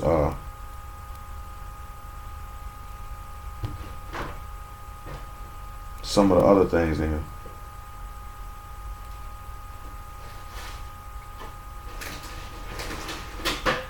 Yeah, I ain't gonna try to cross-reference when we go to dealing with the widow, because that's a whole nother thing by itself, the widow and the fatherless, and we're gonna give that the proper attention that it requires.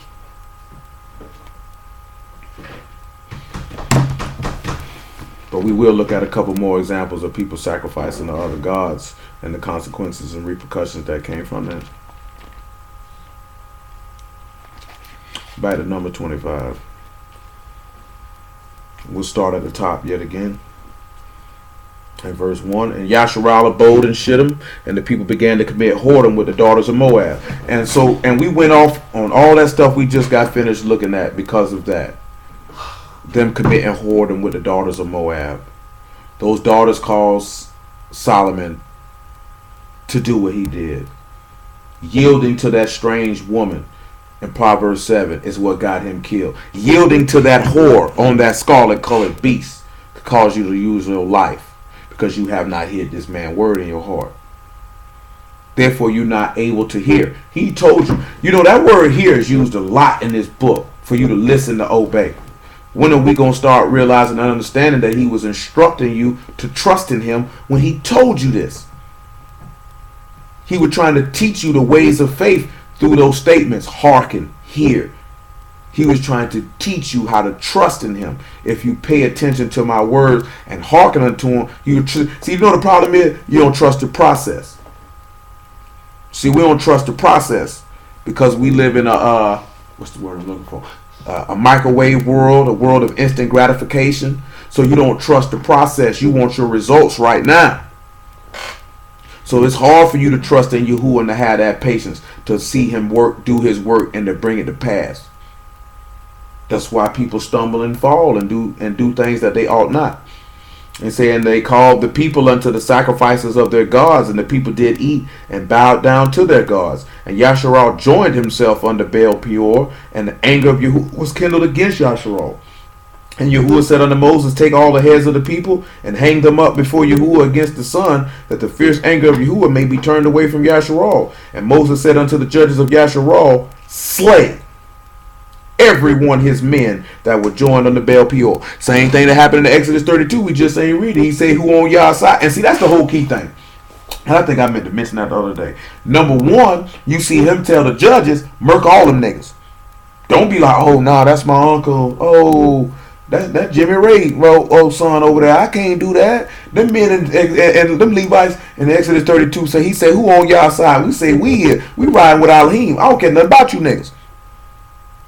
See, that's the difference of these particular men in this instance and how they thought versus how we think. Because they say, I'm riding with Elohim. I don't care nothing about you niggas. I'm on y'all side. I ain't on your side.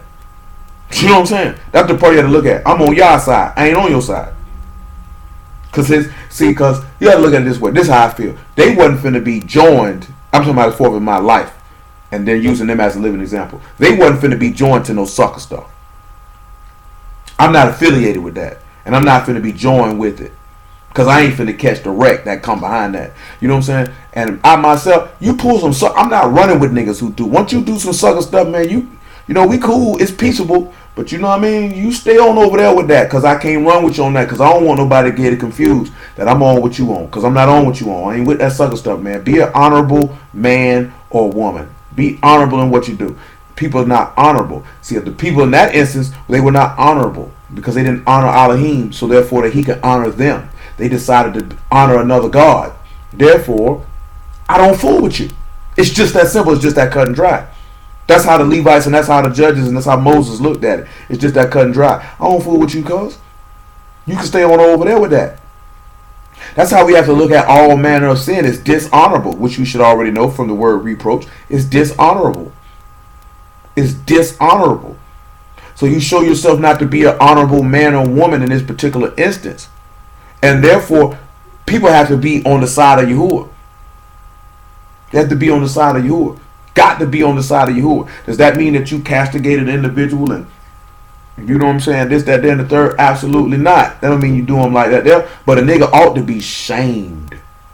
You ought to be ashamed because you're a dishonorable individual. You know what I'm saying? And that's why the book tells us in Ezekiel 36, be shamed, because we should all be ashamed because we've all been dishonorable individuals. It's just worse and magnified if we have knowledge of the truth. And then we proceed to be dishonorable. But all of us should be ashamed in totality because we've all been dishonorable. And if you can remember how you felt when you realized that you were a dishonorable individual to your Elohim, that impetus to never feel that type of contempt for yourself, much less knowing that your power looks at you with that contempt, would cause you to be able to continually sacrifice yourself for his sake and to be patient in all your ways and all your doings. Verse 6, my apologies. And behold, one of the children of Yasharal came and brought unto his brethren a midnightish woman in the sight of Moses and the sight of all the congregation of Yasharal, children of Yasharal, who were weeping before the door of the tabernacle of the congregation. And when Phinehas the son of Eleazar, the son of Aaron the priest, saw it, he rose up from among the congregation and took a javelin in his hand and went after the man of Yasharal into the tent and thrust both of them through. The man of Yasharal and the woman through her belly. So the plague was stayed from the children of Yasharal, and those that died in the plague were 24,000. 24,000 people lost their life for violating Exodus 22 and 20. Because they went and they sacrificed to another God. We know in Exodus 32, 3,000 people lost their life because they were sacrificing to another God. Now let's look at Ezekiel chapter 8. All I want us to do is to consider, because we looked at it on the aspect of personal. And we'll probably read Philippians 3 before we slide out of here. Ezekiel 14 states that, we've set up idols in our heart. And anybody who go after their idols that's in their heart going to be destroyed. And we probably read that too, just on general principle.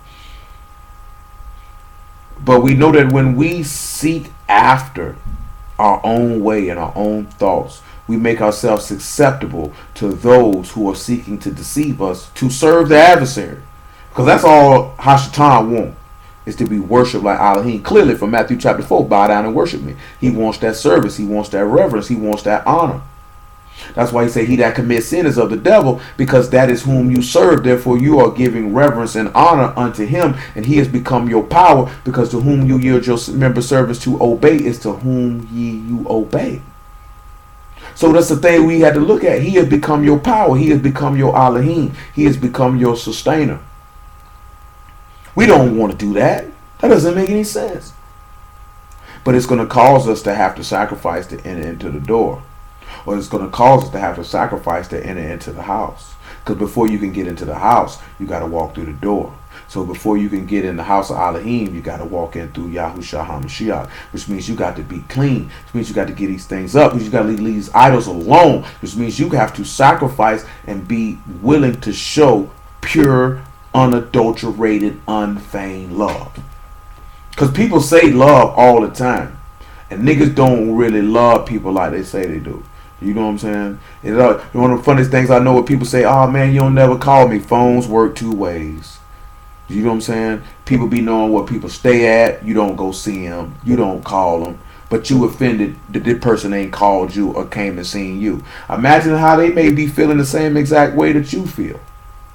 You know what I'm saying? You're not making an earnest attempt, but you won't, because that's the world that we live in now. It's that people want you to chase them down and kiss their behind to show them that you love them. But people are not reciprocating that back in return. You know what I'm saying? People are not serving one another. They don't really care about each other. They don't really ride for each other. They ain't really thinking about each other. So when we not really manifesting what Elohim was showing us through the life and death and resurrection of his son. You know what I'm saying? And it's just being real with it. You know what I'm saying? His son was brutally honest man. He was a very uncompromising man. He was a very compassionate man. He was a very humble man. He was a very generous man. He was a very caring man. And he always esteemed us greater than him. So he was willing to ride for us, knowing that we wasn't going to ride for him. That'd be the funniest thing in the world for me. Because that's truly the love of Elohim. Because in a natural sense, a nigga will want you to do something for him that he would never do for you. I know plenty of dudes want their woman to do certain things for them that they would never do for her. And then sit back and tell her, oh, she don't love you because she wasn't willing to do this for you. But you wasn't going to never do it for her. So what type of hypocrite are you? You know what I'm saying? Because you want somebody to do something that you're not willing to do yourself. And that's how you know how great the love of Elohim is for us. Because this man was willing to sacrifice himself for people who surely wasn't going to sacrifice themselves for him. We can't even sacrifice our own will for him.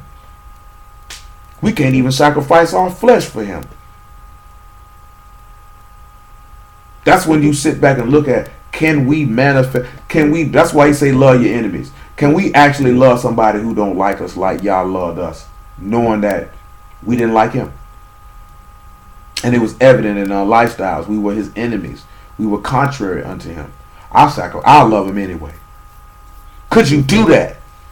Because don't nobody want to do that. You know what I'm saying? I told you before, you could cross me. It's still all love when I see you. I just don't fool with you. I don't see how people can't see the difference between the two. Just because I don't fool with you don't mean I don't love you. You know what I'm saying? I still love you. I just don't mess with you. You know what I'm saying? I'm not finna slap fives. No, we ain't catching no game. We ain't going to no movie. We're not hanging out. You know what I'm saying? Nothing do none of that. But it's no disrespect. You know what I'm saying? And whatever you need, I got you because you know I love you. I just don't fool with you. And this is what YAHUAH did for us. Because at the time that this man sent his son to die for us, he loved us, but he wasn't fooling with us though. Because you were in captivity and you were in exile and you were separated from your Elohim. He wasn't fooling with us. But I love you though. So this is what I'm going to do for you. Even right now to this very day, we are in exile. We are separated from our Elohim. He is not, I'm talking about as a nation, as a whole, as a people. You know what I'm saying? Because we know he's always dealt with individuals within that people. You know, I got 7,000 men who ain't about to need the ball. But as a whole, as a people, he ain't fooling with us. But yet he's sending forth men to manifest his word unto his people for the love that he has for us. But at the same time, he ain't fooling with us because we not right. What keep us from receiving the Ruach for this man to fool with us on the level that we want him to fool with us on, because our faith ain't right, our heart ain't right. We not or just in the sense, in the interest of fairness. Conversely, which ain't got nothing to do with sin or lack of faith, you just ain't heard enough information about his son to be considered for your faith to be full. You know what I'm saying? Because that is a factor. That's why I say in the interest of fairness, I do have to state that is a factor. Do you know what I'm saying? But for most people, it's their heart and their faith ain't right, and not just the level of information that they have acquired, that their faith may be increased, that they may be sealed. So these are things that we have to consider. And it goes back to what I mentioned before, the lack of value in the earth for righteousness and for righteous people. Because the book says in Timothy, in the epistle that Paul wrote to Timothy, that the world would be haters of them in the last days, that people would be haters of them that are good. This is why I'm making the statement that I'm making, because the text tells us this, that we will be haters of those that are good. We will not value, appreciate, and love those that are righteous, whether they be male or whether they be female. Because we value wickedness, we value unrighteousness, we value, you know what I'm saying, uncleanliness, we value worldliness, we value those things. That's why we extol and esteem them higher than the righteous. That's why we'll overlook a righteous person for a lukewarm individual. You know what I'm saying? Or a flat out sinner. We'll overlook them because that's not appealing to us. Because just like he said, you know, what manner of love have Elohim, the Father, have bestowed upon us, that we should be called the sons of Elohim. And though he say, and the world know us not, because it knew him not. He said, Kadesh Father, the world have not known you, but I have known you. They did not know him, because they did not value him and appreciate him in the form of which he manifested himself. They overlooked him for Baal. They overlooked him for Ashtaroth. They overlooked him for Milcom. They overlooked him for that. We cannot make that mistake. Ezekiel chapter 8.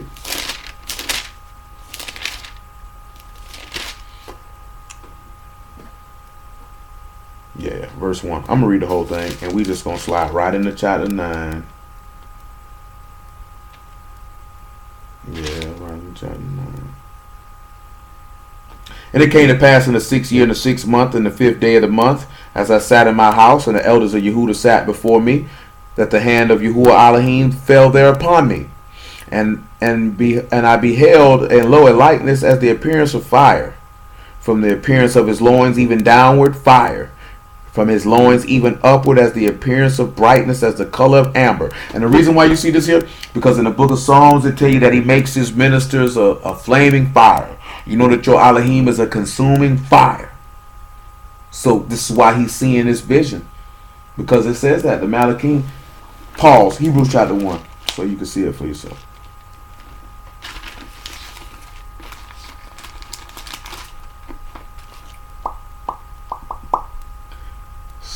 Hebrews 1 and 7. And the scriptural reference point for that is Psalms 104 and 4. The scriptural reference for what he's quoting in Hebrews 1 and 7 is Psalms 104 and 4. And of the Malachim he saith, who make his Malachim ruachs, and his ministers a flame of fire. So when we come back to Ezekiel chapter 8 and verse 2, but we finna read verse 3, that's why he's seeing what he's seeing. That's why he's seeing that in that fashion. Verse 3 though.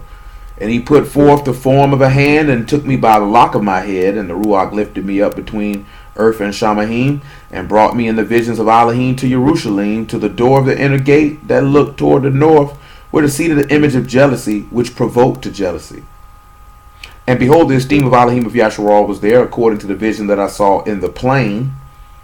Then said he unto me, Son of man, lift up thine eyes now the way toward the north. So I lift up my eyes the way toward the north, and behold, northward at the gate of the altar this image of jealousy in the entry. He said furthermore unto me, Son of man, see thou what they do, even the great abominations that the house of Yasharal commit here. that I should go far off from my sanctuary? But turn thee yet again, and thou shalt see greater abominations. And he brought me to the door of the court, and when I looked, behold, a hole in the wall. Then he said unto me, Son of man, dig now in the wall. And when I had digged in the wall, behold, a door. And he said unto me, Go in, and behold the wicked abominations that they do here. So I went in and saw, and behold, every form of creeping thing, and abominable beasts, and all the idols of the house of YAHUAH portrayed upon the wall round about. They had the nerve and gall and audacity to write them on the wall. Now let's look at something in Romans chapter 1, and we come back to Ezekiel chapter 8. They had the nerve to write them on the wall. In the house of Elohim, they had the nerve to go right and draw these idolatrous beings on the wall.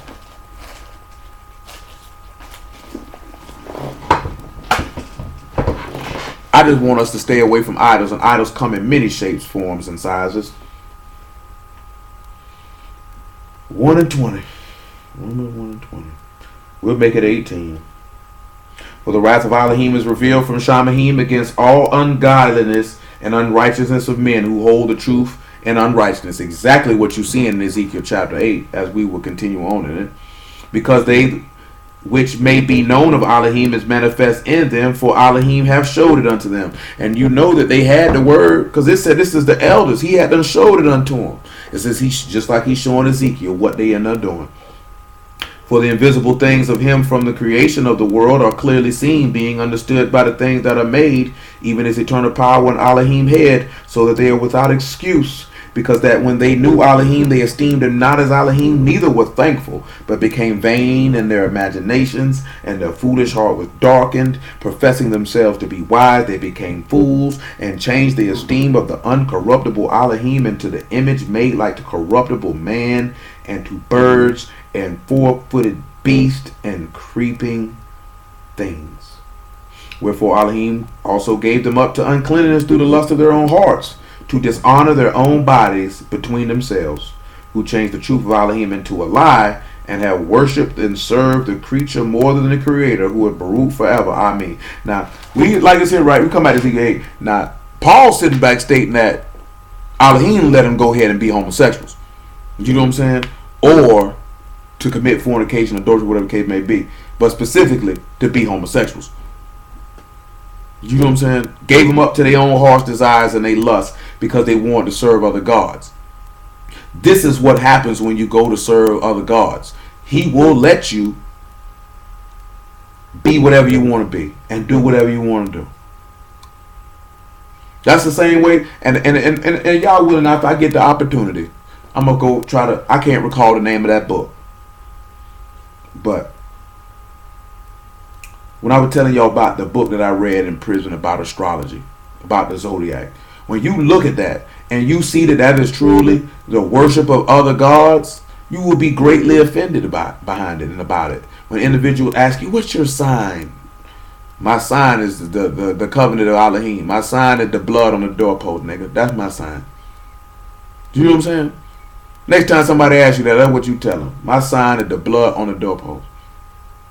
The doorpost of my soul. That's my sign. That's a sign between me and my Elohim. That is the sign of the covenant. I know nothing about what you speak. I do not serve idol gods. You know what I'm saying? And y'all ain't got to take my word for it. You can research it for yourself. I know it to be accurate because I had it in my mind when I was in prison. I'm like, well, screw it.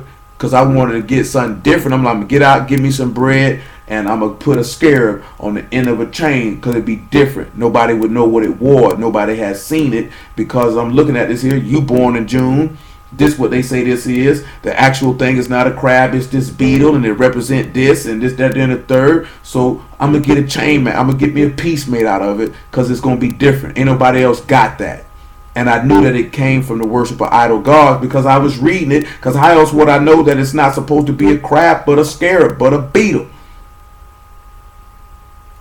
Do you know what I'm saying?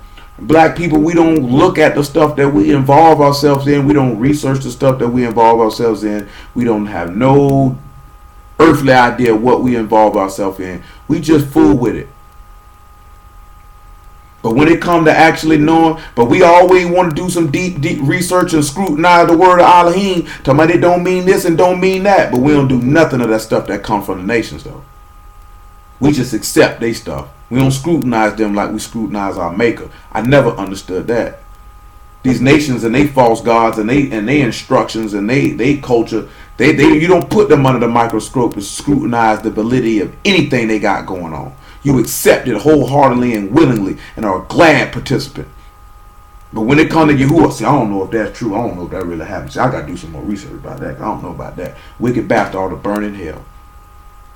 Because you got unjust judgment and a false balance. Nevertheless, I'll leave that alone. Verse 11.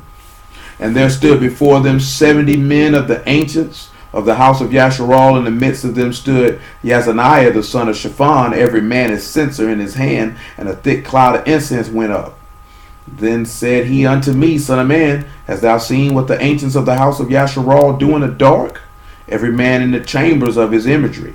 For they say, Yahuwah seest not, Yahuwah forsaken the earth. He said unto me, Turn thee yet again, and thou shalt see greater abominations that they do. Then he brought me to the door of the gate of Yahuwah's house, which was toward the north, and behold, there sat women weeping for Tammuz. Then said unto me, Hast thou seen this, O son of man? Turn thee yet again, and thou shalt see greater abominations than these. And he brought me into the inner court of Yahuwah's house, and behold, at the door of the temple of Yahuwah, between the porch and the altar, there were about 25 men with their backs toward the temple of Yahuwah, and their faces toward the east, and they worshipped the sun toward the east. Then he said unto me, Hast thou seen this, O son of man? It is a light thing to the house of Yehudah that they commit the abominations which they commit here. For they have filled the land with violence, and have returned to provoke me to anger. And lo, they put the branch to their nose. Therefore I will also deal in fury. My eye shall not spare, neither will I have pity. Though they cry in my ears with a loud voice, yet will I not hear them. Now we can drop it on down to verse 4 in the 9th chapter of this book. Yahuwah said unto me, Go through the midst of the city, through the midst of Jerusalem. Set a mark upon the foreheads of the men that sigh and cry, for all the abominations that be done in the midst thereof. And to the others he said in my hearing, Go ye after him through the city, and smite. And let not your eyes spare, neither have ye pity. Slay utterly old and young, both maids and little children, and women. But come not near any man upon whom is the mark, and begin at my sanctuary. And then they began at the ancient men, which were before the house. And he said unto them, Defile the house, and fill the courts with the slain, and go ye forth. And they went forth and slew in the city. Now I'm going to tell y'all something, right? Hold on, let me read verse 8 and 9 before I say what I got to say. And it came to pass while they were slaying them, and I was left, I fell upon my face and cried and said, Yahuwah Elohim, wilt thou destroy all the residue of Yasharal in the pouring out of thy fury upon Jerusalem? Then he said unto me, The iniquity of the house of Yasharal and Yehudah is exceeding great, and the land is full of blood, and the city full of perverseness. For they say, Yahuwah hath forsaken the earth, and Yahuwah see not. And as for me also, my eye shall not spare, neither will I have pity, but I will recompense their way upon their head. Now I'm going to tell you something. That's pretty strong right there. That's pretty strong right there. That this man was so enraged that he told him to defile the house. He told him, kill the bodies in my house. This is how enraged he is. Kill him in the temple. I don't even care. All of them got to die. You kill them where you catch them. Now you think about that. Just pause and let that just resonate in your heart. That this man was so angry at our ancestors that he said, kill him in the house. I don't even care. Defile it. I don't even care. I don't even care. Kill him right in here. It don't make no difference. Because somebody got to die tonight. Now we're looking at 3 instances. We've looked at 3 witnesses. We've looked at 3 witnesses. Whether it was in Exodus 32, whether it was in Numbers 25, or whether it was here in Ezekiel chapter 8 and 9. We've looked at 3 witnesses of this man's anger and wrath because of our idolatry of the people. Because he said if you sacrifice to another God, you got to die. These people were in here sacrificing to another God in the house of Yahuwah. Now you just let that resonate. When you look at Baal Peor, they were in the wilderness. When you look at the golden calf, they were in the wilderness. These men are in the house of Elohim, sacrificing to other gods. And see, that take me back to what I was telling you. The biggest idolaters be those who claim to serve Yahuwah. The biggest ones. Ezekiel chapter 14. And after Ezekiel chapter 14, 1 Corinthians chapter 10, and 1 John chapter 5. Y'all willing, these will bring us to a close for the evening. Ezekiel 14 and 1. I didn't want y'all to sit there and think about that. They were sacrificing to other gods, praying to other gods in the temple. So the temple was already defiled. That's why he told him to kill him. It was already defiled. It was already defiled. Now you know ye not that you are the temple of the living. See, I got to work that in now. Let's do that now. 2 Corinthians chapter 6. Matter of fact, pause. We'll do Ezekiel 14 first, and then do 2 Corinthians chapter 6. Just consider. Just consider. I didn't want you to consider, because if you serve another God, you sacrifice to another God, you got to die. You got to die. Oh yeah, we got to work Philippians chapter 3 and 2. Then came certain of the elders of Yasharal unto me, and sat before me. And the word of Yahuwah came unto me, saying, Son of man, these men have set up their idols in their heart, and put the stumbling block of iniquity before their face. Should I be inquired of at all by them? Therefore speak unto them, and say unto them, Thus saith Yahuwah Elohim, every man of the house of Yasharal that set up idols in his heart, and put the stumbling block of his iniquity before his face, and come to the prophet, I Yahuwah will answer him that come according to the multitude of his idols, that I may take the house of Yasharal in their own heart, because they are estranged from me through their idols. And that takes us right back to what we read in Proverbs chapter 7 with that woman with that fair speech, which takes us right back to that whore Babylon, because these idols are causing us to be estranged or divided or separated from our Elohim. And that is what we can't allow that to happen. We cannot allow anyone, anything, not even ourselves, to cause us to be separated from our Elohim. Nothing, no one, not a wife, not a sister, not a husband, not a brother, not a son, not a daughter, not a mother, not a father, not an auntie, not an uncle, not a niece, not a nephew, not a grandma, not a granddaddy, not nobody, not a job, not a friend, nobody should cause you to become separated from your Elohim. Ever. Period. It shouldn't happen. You know what I'm saying? And if they gonna be mad at you because you gonna do like them judges did, or you gonna do like them Levites did, and say I'm on Yahuwah's side, then so be it. Whose side would you rather? Who would you rather have mad with you? A fleshly person or Yahuwah? I don't care about that nigga being mad at me. They will get over it. Yahuwah may not get over it until he sheds my blood. Then he gets over it. That's what you have to look at. He don't get over it till he kill you. Then he say his soul is comforted. Because it literally say this in the book. After he killed some people for some wickedness, he said, now my soul shall be comforted. His soul is not going to be comforted until he kill you. So who you rather have mad with you? A man who's not going to be comforted till he take your life? Or somebody who going to get over it after a while? Or if you got to lose him, so be it. Better them be mad at me than Yahuwah. You know, but no, nobody wants to look at it that way. Nobody really cares. So it is what it is. Verse 6, therefore say unto the house of Yasharal, thus saith Yahuwah Elohim, repent and turn yourselves from your idols, and turn away your faces from all your abominations. For every one of the house of Yasharal, or of the stranger that sojourner Yasharal, will separate himself from me, and set up idols in his heart, and put the stumbling block of his iniquity before his face, and come to a prophet to inquire of him concerning me, I Yahuwah will answer him by myself.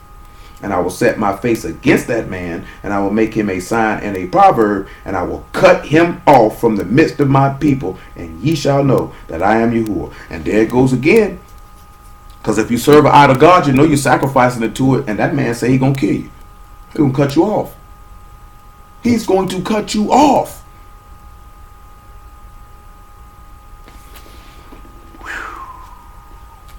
2 Corinthians chapter 6.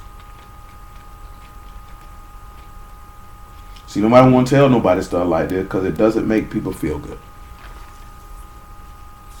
Doesn't make people feel good. But we have to consider that, and we have to consider that because the biggest idolaters were those who profess to be servants of Yahuwah. The biggest ones. Because he said we did worse than the heathen. And some of y'all should remember this from the time that we spent looking at all those kings. That's why we can grab everything from everywhere that we could grab, because we're not that too far removed from going through all of those kings. You've seen the idolatry in the land. We went over it. We studied it. We read it. We examined it. You've seen it. And you've seen what happened to the people. You've seen what he had Yahuwah do and had these people and locked them into that house and slaughtered them all because of their idolatry. You will die for this without question. 2 Corinthians chapter 6 and verse 15. And what concord hath Mashiach with Belial, and what part have he that believe with an infidel? That's the hardest part in the world right there for some people. He said, what agreement, what part does a believer have with an idolater? And remember, because we talked about it Wednesday, stubbornness. Remember, because we talked about that imputed woman. She grabbed him and kissed him. She's rebellious. She's stubborn. We talked about this Wednesday. Stubbornness is as sin and idolatry. So you got a lot of people who are idolaters who make sacrifice to other gods because their God is themselves. He said, what part do you have with that type of person? What agreement do you have with them? Again, what concord have Mashiach with Belial, and what part have he that believe with the infidel? And what agreement have the temple of Elohim with idols? For you are the temple of the living Elohim. As Elohim have said, I will dwell in them and walk in them, and I will be their Elohim, and they shall be my people. What agree? And that's why you see why Yah snapped like he snapped in Ezekiel chapter 8 and 9. What agreement does the house of Elohim have with idols? He did not have any agreement. Yahuwah did not agree with them serving no idols in his house. So if we are the temples of the living Elohim, what agreement do you have with idols? How can you be in agreement with that? How can you be comfortably and say that you do that? No, we do not do that. 1 Corinthians chapter 8, if I'm not mistaken. And after that, 1 Corinthians chapter 10. 1 Corinthians 8 and 1.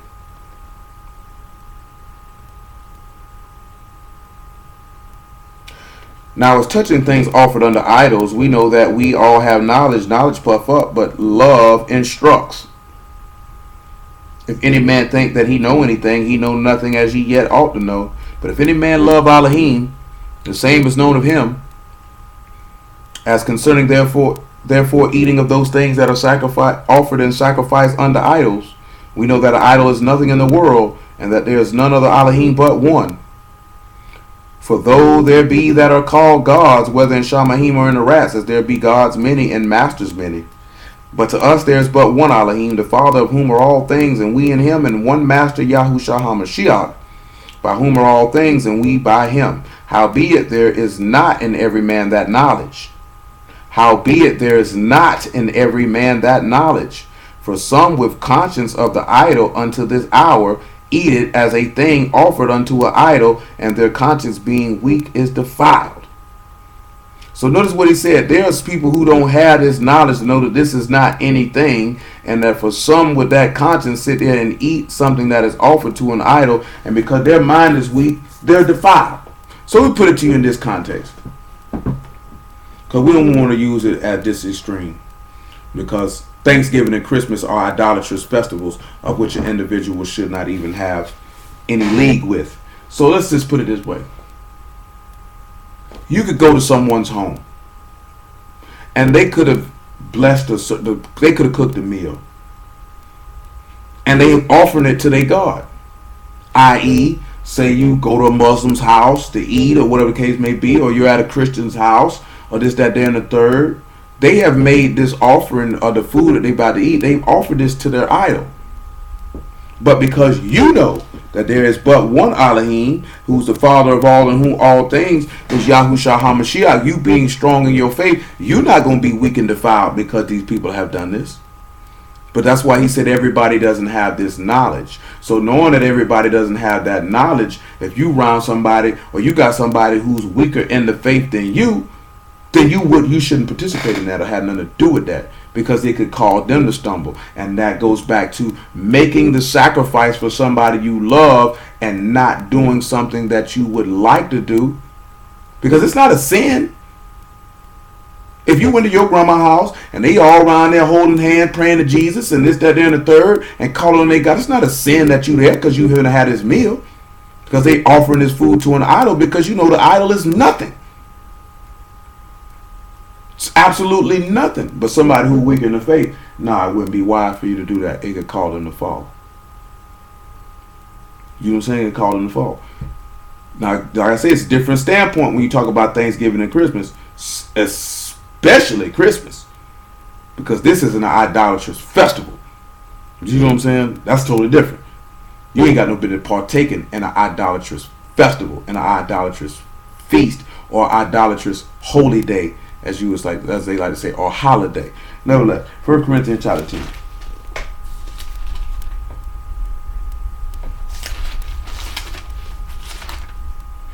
And I know for most people that would probably make their people the maddest, because you don't participate in these days with them, because you know most people feel like this when you see family. I'm gonna see my family. You know. Baba Jean came all the way from Michigan to see you, baby. You ain't gonna come around here and see her. Shoot, that nigga better see me tomorrow. I know full well if you came here for Christmas, you ain't here for one day. I know if you came in for Thanksgiving, you ain't here for just one day. I see you on the next one. If you really wanted to see me. 1 Corinthians chapter 10 and verse 18. Behold, Yasharal after the flesh. Are not they which eat of the sacrifices partaker of the altar? What say I then, that the idol is anything, or that which is offered in sacrifice to idols is anything? But I say that the things, and Paul's saying the same thing again, what we've seen in chapter 8. But I say that the things which the Gentiles sacrifice, they sacrifice to devils and not to Elohim, and that I would not that you should have fellowship with devils. You cannot drink the cup of of YAHUAH and the cup of devils. You cannot be partakers of YAHUAH's table and the table of devils. Do we provoke the master to jealousy? Are we stronger than he? There's another place where he say that if you come to a spot and they made sacrifice to something. Oh, there it is right there. I'm about to look at it, so we'll just read it. I was tripping. I knew it was there. All things are lawful to me, but all things are not expedient. All things are lawful for me, but all things edify not. Let no man seek his own, but every man another's wealth. Whatsoever is sold in the shambles, that eat, asking no question for conscience sake. For the earth is YAHUAH's and the fullness thereof. If any of them that believe not bid you to a feast. If any of them that believe not bid you to a feast. And I go back to what I was telling you before. You are going to be dealing with people who don't believe. Do not think that, because I just tell you when I told you that the other day, you have to discern, you have to be wise in your dealings with people who don't believe. And you don't want to be in a too intimate setting with people who don't believe, because they could corrupt you. But if you think that they just didn't deal with people who didn't believe and they would separate this, that's just not tangible reality. It wasn't then, and it's not now. Because you're going to have to deal with these people. So you need to know how to deal with them. So he says, if any of you that believe, any of them that believe not bid you be at feast, and you be disposed to go. Whatsoever is set before you, eat, asking no question for conscience sake. But if any man say unto you, this is offered in sacrifice unto idols, eat not for his sake that showed it, and for conscience sake.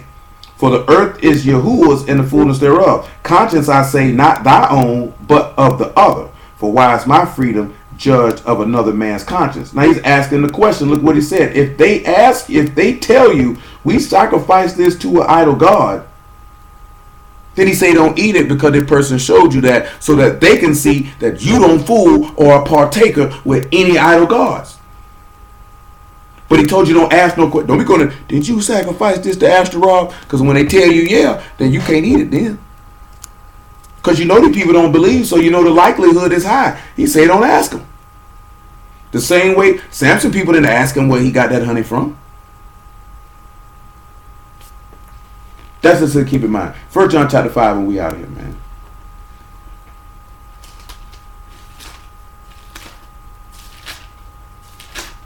And of course, you know, it's a little different now. Ain't too many people actually doing no hardcore, strong sacrifices to no other gods like they were back then. And bold enough to tell you that. 1 John 5 and 18. We know that whosoever is born of Elohim sin not, but he that is begotten of Elohim keep himself, and the wicked one touch him not.